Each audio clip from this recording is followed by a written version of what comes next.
Welcome to Dark Stories for Scary Kids. This week's episode, The Camera. Enjoy.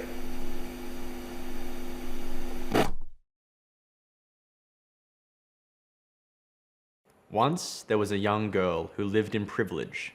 Her mother was wealthy and her father famous for his art.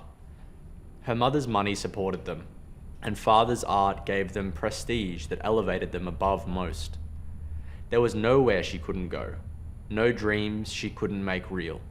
Sure, a lot was expected of her, and her future as a young and proud woman supported by her parents was no doubt set in stone. But compared to the world outside of their apartments, she thought she may as well live in heaven.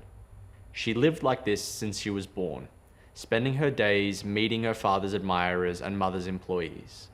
Her father tried to teach her photography, his art, and her mother, the art of the deal, but nothing much stuck. She was too taken by a hobby that she had developed at a young age while staring out the windows of their many apartments, people watching. Night and day she would stare down on the people and cars below her, watching them in wonder, thinking about their own little stories and motivations, watching as cars and taxis cut their own unique paths through the city's many veins and cracks. To her, it was like watching thousands of mice, hundreds of hungry mouths searching for their next meal and next place to rest.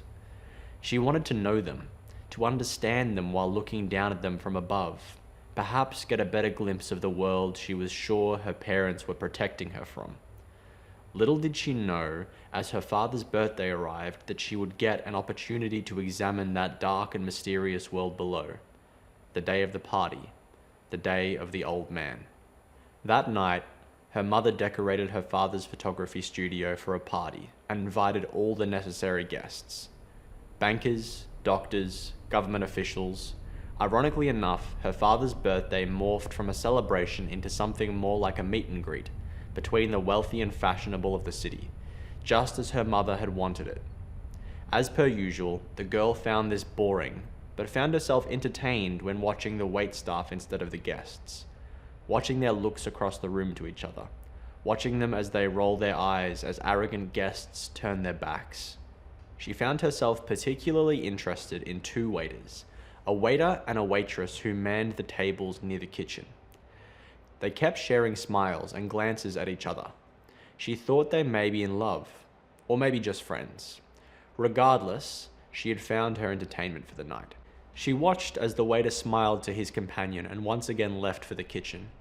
And as he opened the door and stepped inside, the girl's eye caught a glint of something unfamiliar.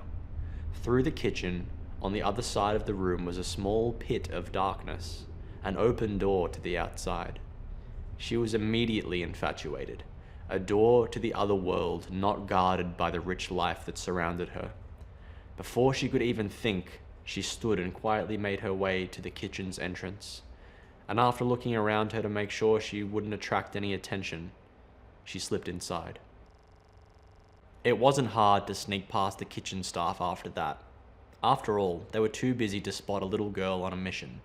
She approached the door, felt the chilly wind of the night on her face, and smelt the wet pavement from the rain outside. She smiled, and without a second thought ducked outside into the darkness. It was as if she had stepped into a new world. She had never been in an alleyway before. Of course, she had heard things about the dark corners of the city, about the horrid occurrences that people claimed to happen there, but she had watched them for so long, and she didn't believe in monsters, so there was nothing to fear but fear itself. She examined the dark, then heard an odd noise, an odd breathing sound as if a dog was sniffing the air.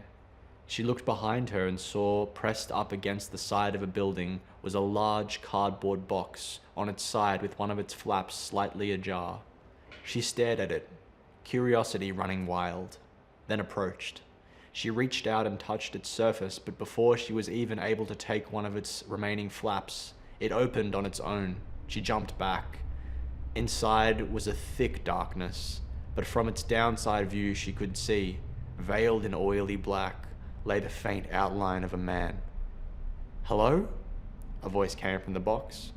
The girl was struck by fear but suppressed it quickly. She was to be a fine young woman one day, so she made sure to act like one. "Hello," she said back, straightening her composure, hiding her embarrassment from apparently interrupting the odd voice's home. "It's cold out here," the voice said. "Are you cold, little one?" The girl looked back to the door, then to the box again, into its pitch-dark depths.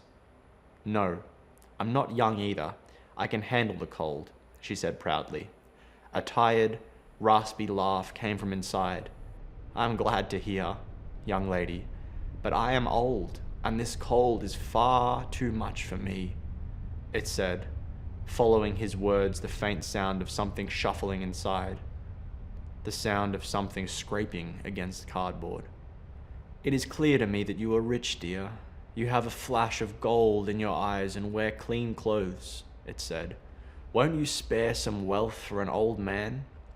Allow me to buy a blanket in this blistering cold?" The girl stared into the darkness of the box. Ignoring her gut feeling telling her to flee, she felt a duty to help the man. After all, it was very cold.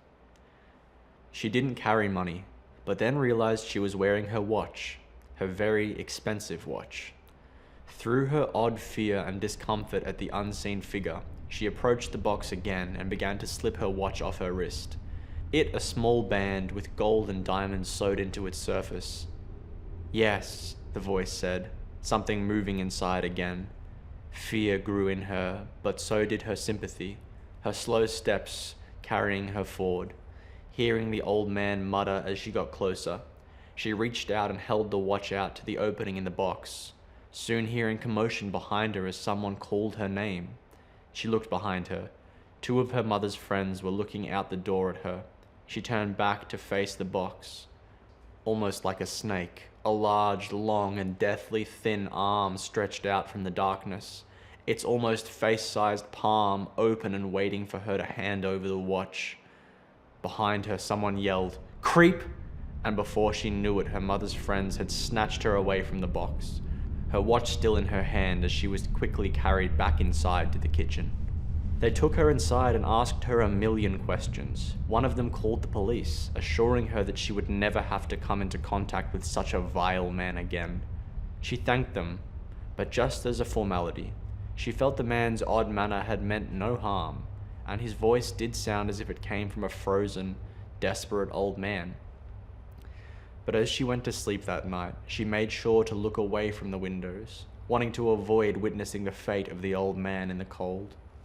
That morning, her father brought her breakfast and asked her about that last night's events. She kept quiet, and eventually her father told her the news. The man in the box next to the studio had been found dead by the police that morning. He had died from the cold. Her father asked her what they had been speaking about. She said she couldn't remember, all while staring down at her watch, once a gift, now just a reminder of a dead man. That day, she mustered her courage and spent her time at the window, looking down towards her father's studio, at the people and police crowded around the alleyway there. She snuck into her father's closet and from it took one of his old, long lenses, looking through it like a telescope down at the street. Her new view wasn't any better than it was before, just a bit clearer. She felt once again that she was looking down at the mice in their kingdom. The little police officers arguing over something as they stood in the alley, the box now seemingly missing or removed. As day slowly turned to night, the guilt came over her. She knew if she was faster with the watch that she could have given it to him. Then maybe he could have gone out and used it to get a blanket and survived that awful cold night.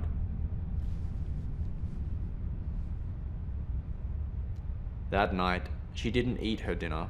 She was restless and wanted redemption, so she told her parents she was going to meet a friend of hers who lived on the floor below them for a catch-up. Took her watch and rode the elevator all the way down to the ground, to the kingdom of the mice. She was cold that night, but she didn't mind. She made her way through the darkened streets, slowly walking back to her father's studio. She thought the least she could do was leave the watch at the place where he had passed, so at least his ghost could have it. She reached the studio, and as she passed its entrance, Ready to go to the alley, she realized its main door was unlocked and open.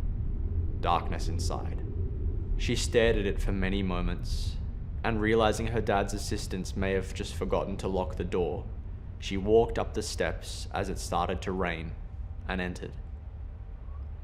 She entered the room and immediately felt around for a light switch in the black. Unable to find anything, she turned her phone light on and examined the place. It was as cold and dead as the street outside. Ahead, the door to the main studio was ajar as well. Fear filled her for a moment. There was no way her father's people had been this forgetful.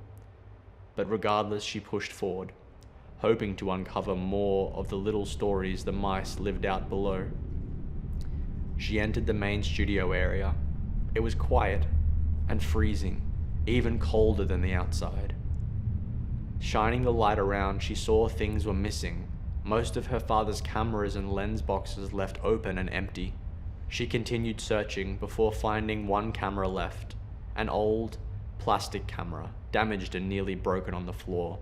Her mother suddenly called her phone, but the girl was busy in her own world. She tested the old camera. It was still working, and with the press of its trigger, it shot a bright flash of light out to one of the walls, illuminating the room for a fraction of a second. She then pressed the phone to her ear and answered her mother's call, the light on her phone switching off, leaving her standing in the pitch black. Her mother was hysterical, madly sobbing over the call, wondering where she was. The girl started to panic. She told her mother she was downstairs. Her mother screamed at her to come back up to the penthouse. The girl, now feeling more alone than ever, asked why. The girl held the camera out into the darkness and put her finger on the shutter. Her mother told her that the two women who had helped her the night before had been found dead. The girl pressed the shutter. The room filled with a bright flash of light, and as if it had always been there, at home, she saw the cardboard box appear in front of her. Something inside it screamed a foul, almost jovial laugh. She jumped back into the pitch black, throwing her phone in shock as she fell back onto the concrete. She crawled back as another sound split the silence, fingernails scraping on cardboard. She trembled, and in one last attempt at safety, held the camera out into the darkness and once again pressed down on the trigger. The light flashed. Out in front of her, like a massive, grotesque spider, the old man's long, thin, and deathly pale arms and torso and face emerged impossibly from the small box, his body hollow, grey and smiling. As the room went back to silence, the girl panicked, frozen in fear, barely able to speak the words, "I'm sorry." She heard the thing giggle deeply. "You need not apologize, dear, for your sorries are useless now." She held the camera out again, ready to flash again, when she heard, "Such fine coats won't protect you from the heat of death, my dear. Let me save you from this cold." The camera flashed, revealing the lunging, deathly arms of the man rushing forward. It grabbed her, and as her screams were quickly silenced by its tight, constrictive grip, it pulled her into the darkness of the box, and in a blink of an eye, the man and the girl were gone.